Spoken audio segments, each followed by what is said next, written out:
Babalik kami sa Sapporo. How much natin nabili ang ticket natin? Time check, 7:01 AM. Hindi laging train ang better way. Pwede rin talaga ang bus. Hindi yun yung bus kasi iniwan tayo. Oo nga. Welcome back sa aming channel, guys. Welcome kayo dito. At sa NAIA Terminal 3 na naman tayo for today's video. So tayo papunta? Pupunta tayo sa Chitose Airport. Pupunta kami guys sa Sapporo. Mamaya i-welcome namin kayo doon. That will be our second time in Sapporo, Hokkaido, Japan. So this time summer naman yung feels kasi yung una is winter. Kaya excited kami kasi first time namin magtotoong summer sa Japan. Oo, kasi nag-peking summer tayo last time sa Fukuoka eh. Oo. Parang ano siya eh, late spring pero mainit na rin nun. Oo, ito totoong summer. Pero pinili namin Sapporo kasi mas pleasant yung weather daw doon compared sa Tokyo, Osaka, Fukuoka. Kaya wais lang. Madaya eh, no? Hindi ayaw i-experience yung sobrang init ng Japan talaga eh, no? Kaya pumunta ng Hokkaido. So, dumating pala kami dito sa Terminal 3 around 7. Tapos natapos kami sa lahat-lahat. Check-in, drop-off ng luggage, and then immigration, tapos yung check ng mga gamit dun sa x-ray. Oo. Medyo matagal dun ngayon. Pero all in all, 7:27 na tapos. So less than 30 minutes pa rin lahat. Mabilis pa rin yung compared dati kasi parang natatandaan ko naka-experience tayo ng mga 1 hour and more. Oo, ang bilis ngayon.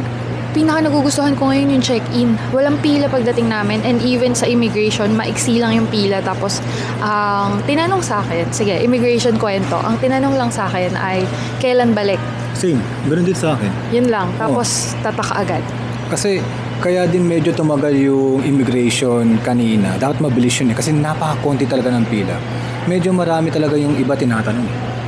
Yung iba medyo ewan ko, parang mga ilang minutes sila, tapos may mga papers na inaabot. So, yun yung medyo nagpatagal pero maiksi pa rin naman yung pila. Tapos yun nga, sa experience namin, ang tinanong lang naman is, kailan balik?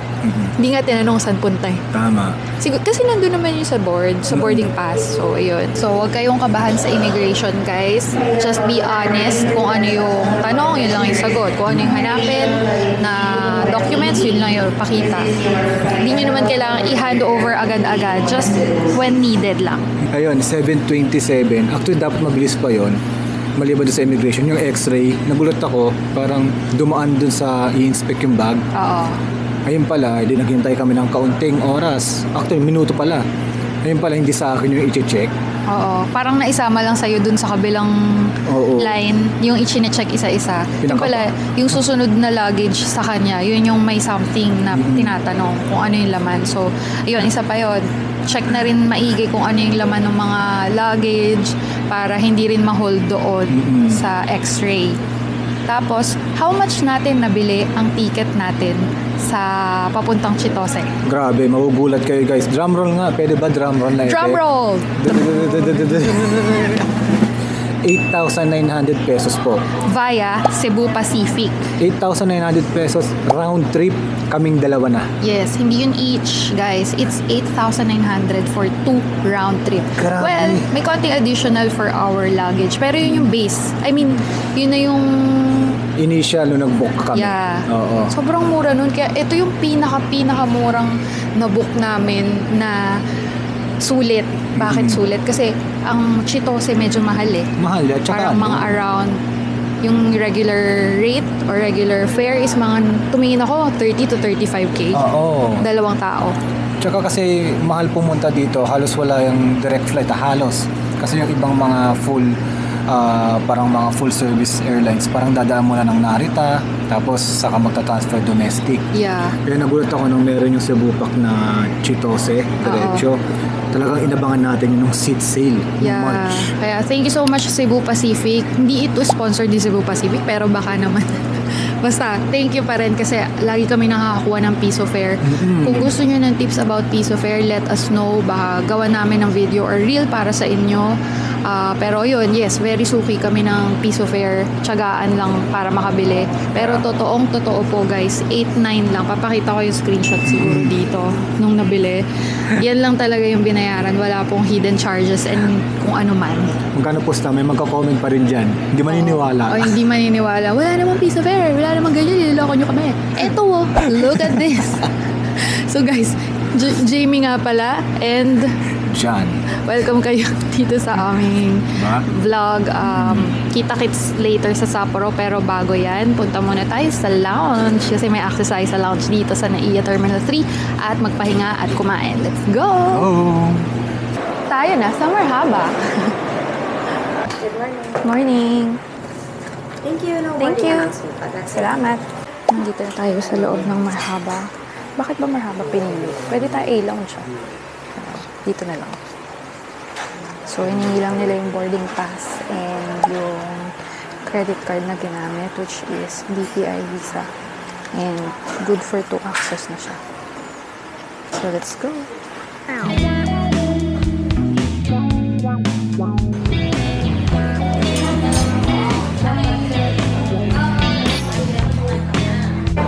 Thank you.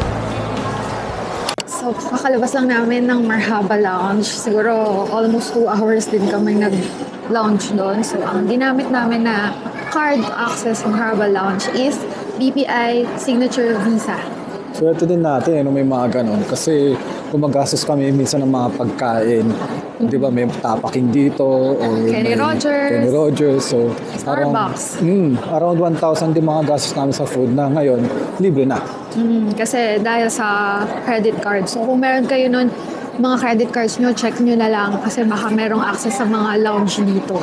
And yung card namin is good for 2 na. So, yung iba kasi, kailangan each meron kayo eh. So, basta check nyo na lang sa mga banks nyo. Okay? Sayang din yun kasi mas okay mag-stay sa lounge, di ba? Yes. So, tara na. Punta na tayo sa boarding gate natin at malapit na tayo umalis. Yata. Sana. Let's go! Quick ano lang pala, nakalimutan namin sabihin sa inyo yung mga kailangan pang iba bukod syempre sa boarding, sa ticket natin, plane ticket, sa ano yun? E-travel. E-travel. Kailangan nyo rin ng Japan Web. Kailangan nyo rin ng Japan Web na ipapakita nyo. Ikaw na gulo. Okay guys, syempre bago kayo pumunta ng Japan, dapat may mga requirements or may mga kailangan kayo ihanda. Syempre maliban doon sa ticket, pati sa visa. So pag meron na kayo nun, so remember, kailangan nyo mag-sign up sa e-travel. Lagay namin dito yan. May app yun sa phone, i-re-register nyo lang doon yung travel dates nyo na aalis kayo dito sa Pilipinas. So in and out yun ng ating magandang airport, hindi lang dito sa NAIA, kahit sa iba, basta sa Pilipinas, is kailangan nyo mag-sign up doon. Kailangan nyo ipaalam sa gobyerno na aalis kayo at papasok kayo sa bansang ito. Wow! Tagalog na Tagalog, Hindi diba? masyado malalim. Then, sa Japan din, meron din silang ganun. Ang tawag nila doon, Visit Japan Web. So, Visit Japan Web something. Ilalagay na lang namin dito. After that, isa-sign up nyo yung travel dates nyo, kung kailan kayo pupunta at saan kayo doon, mag-i-stay. So baka yung ibang mga screenshots or mga screen recorded video, dito na lang ilalagay para maipakita yung mga simple steps. So hindi na namin ihihimay kasi medyo madali lang parang maglalagay ka lang doon ng mga details. Ang importante itong website, kung saan nyo siya gagawin or yung app nga para alam nyo na kung ano yung pupuntahan yung website or app para ma-sign upan and kaya nyo na yun. Pe-present nyo lang naman yun doon pagdating doon. Kasi if hindi kayo gagawa nun, okay lang naman. But pagdating nyo doon sa airport sa Japan, kahit sa airport sa Japan, magsusulat pa kayo. So medyo matagal, di ba? Tsaka mas maganda na yung ready para pagdating nyo doon, papakita nyo na lang yung QR. So, do that before going to Japan. Okay? At isa pa, if ever na eSIM ready yung phone nyo, mas maganda bumili na kayo ng eSIM para doon pa lang, may internet na kayo pagdating pala ng airport. Hindi na yung kukuha ka ng katulad namin, ginagawa namin yun kukuha kami ng SIM card. Dati. Ngayon, naka-eSIM na kami. So, yun. Habang nasa Pilipinas pa kami ngayon, ano tawag doon? Naka-activate na siya. Inactivate na namin para pagdating doon, i-on na lang yung roaming tapos may internet na agad kami. Pagdating pa lang. Hindi ka to dati, bibili pa kami. Actually, bumibili na kami ng SIM card prior to going there. Pero, hassle pa kasi pupunta ka pa dun sa booth. And then, papalitan mo pa yung SIM card, ganyan. O kaya naman, pocket wifi. Mas hassle. So, ito, wala nang anything physical. Binili na lang namin siya na eSIM at may discount. Of course, use discount dito. Pwede sa Klook or Agoda. User discounts para makatipid. Tsaka di ba mas maganda yung kapag pala ng eroplano, may internet ka na. Di ba? Okay yun. Ilang beses na kami nag-i-eSIM. Yun na yung preferred namin. Hindi na kami nag-physical SIM at pocket wifi. But kung gusto nyo yun, wala namang problema. May discount pa rin doon kung gusto nyo ng pocket wifi or SIM card na physical. Pero if you were going to ask us, we highly recommend eSIM. Tama. So, yun lang. So, siguro sulit ko na lang dito para may summary lahat ng kailangan. Di ba? Kaya naman, kasi ang daldal namin, di ba? Pero, okay, punta na talaga tayo sa gate. Okay na? Okay na? So, ano na ngayon is 10 o'clock. So, ang aming boarding gate is 10:25. So, mga 11:10 kasi is parang alis Flight na na. dito. Flight na. So, excited kami makakita ng snow. Hindi, joke lang, walang snow. Summer ngayon. So, yan. See you, babe. See you later.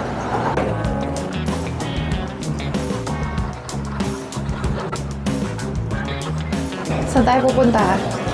So, 106. Hindi, saan tayo pupunta? Sa Sapporo, Japan.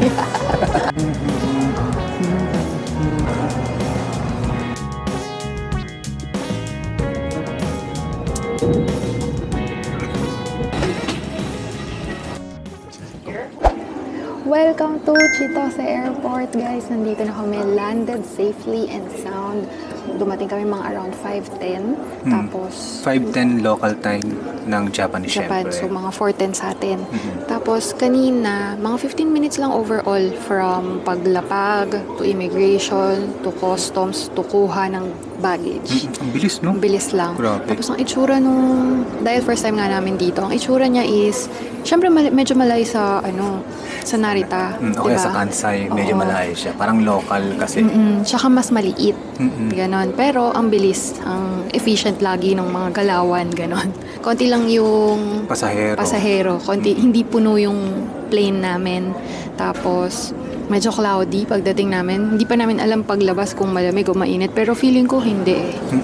May hangin, tapos cloudy. Pero hindi siya. Feeling ko hindi malamig. Pero hindi naman sobrang init. Pleasant lang. Ang agenda natin bago tayo pumunta ng hotel is tayo ay mag-withdraw syempre. So, lagi kami nag-ATM na lang. Gamit yung GCash, Visa card kaysa mag-money changer. Yeah. Kasi mas mura, guys. Subukan nyo yun. Then after that, kukunin namin yung JR Pass. Yes. Kasi tayo ay gagala dito sa Hokkaido. Kailangan natin yung para mas makamura pa tayo. Yes. By the way, guys, this is our second time here in Hokkaido. Sa Sapporo kami mag-stay for this trip, just like last time. Pero first time namin sa Chitose Airport kasi yung una sa Tokyo, sa Narita kami or sa Tokyo kami nagstay, tas pumunta lang ng Hokkaido, tas bumalik doon. Ngayon, dito talaga ang bagsak namin sa Chitose Airport, care of Cebu Pacific na diretsong flight. Not sponsored, pero sobrang thankful kami kasi nakakuha kami ng piso fare around 8,900 pesos round trip for two. Nasabi na namin kanina yun, pero uulitin ko kasi sobrang saya nun. Sobrang mura. One of the best deals na nakuha namin kasi Chitose yun, tas bago lang yung flight dito ng Cebu Pac. So, ano pang hinihintay natin? Withdraw na tayo and nagugutom na ako. Oo. Ako, nakaka-excite kumain dito. Yes, sama kayo sa mga marami pa namin gagawin. Mamaya, mag-check-in tayo sa hotel, syempre. See you later!